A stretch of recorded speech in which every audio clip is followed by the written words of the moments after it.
Your insiders, as always, Chris Johnson, Pierre LeBrun, and Darren Dreger. As we get set for the Four Nations face-off, there's so many fascinating decisions to be made with rosters. But when it comes to Canada, also interesting who will wear the letters, because you have so many team captains and superstars going to be on the team. But as to who wears the C, is it just the obvious choice, CJ?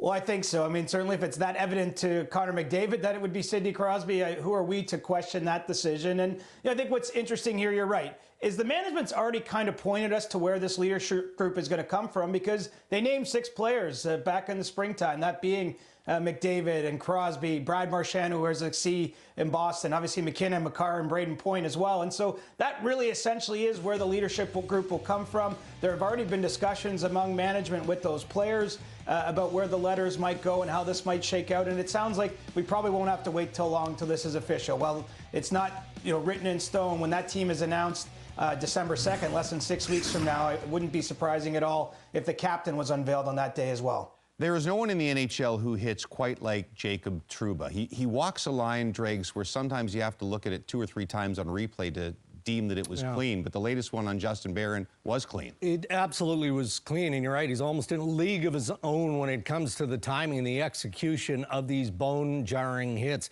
Damien Echeverrieta inside the Department of Player Safety, I think, deemed it best in labeling the hit on Justin Barron as mean and clean. And by all accounts, reaction around the NHL outside of Montreal would agree with how that was labeled. Now, look, let's go back to the summer.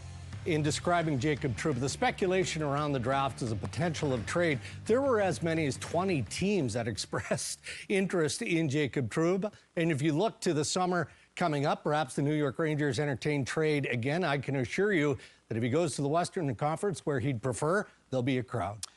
The Habs have really taken collectively a big hit to the chest to start the season. 2-4-1. They'd hoped to take a step forward this year, Pierre. How long until they consider possibly making roster moves? Well, they're already making calls around the league is the reality of it, and I do think that the slow start is part of that, although Kent Hughes, traditionally, since he's become a GM in this league, has been among the more active guys in terms of staying in touch with other teams. But in hearing from other teams around the league, Kent Hughes is poking around trying to see what's out there on the market, because I do think there's a desire for the Habs to add a piece here perhaps and change the makeup a bit of this team. This is a big year.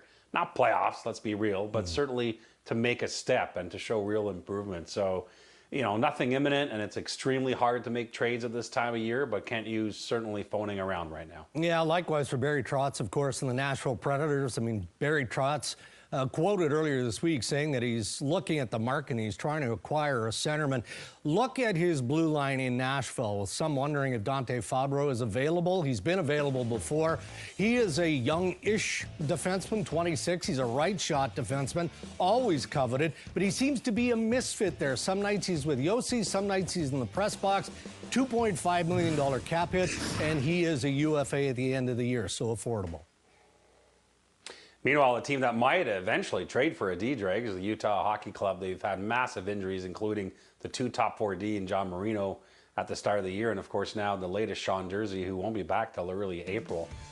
Those are big hits. And, in the old days in Arizona, you might just say, well, we're rebuilding. Let's just lose games and get a high pick. That's not the philosophy in Utah anymore under new ownership. They want to compete this year. And so for now, what they're telling people is they're going to try and fill those holes from within internally.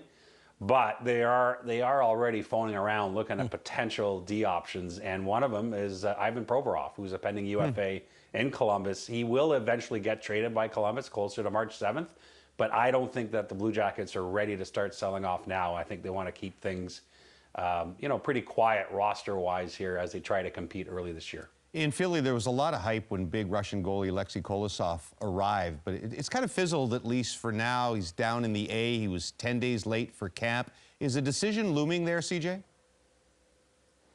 Well, it could be. I mean, in part because of the Flyers' struggles. I think that they're looking for ways that they could potentially put a shot in the arm of their roster. But I can say this, as troubled as things were early in the year, as much as this was not a good situation, things have settled a little bit. And Kolosov has been playing the American Hockey League, expected to start for Lehigh Valley on Friday night. again, but he seems to be happy right now, and so we'll see if the call to the NHL comes soon, but certainly that's one to keep an eye on because it's been a bit of a rocky relationship and start to his time in North America. You mentioned the struggles. 1-5-1 Philly to start this season.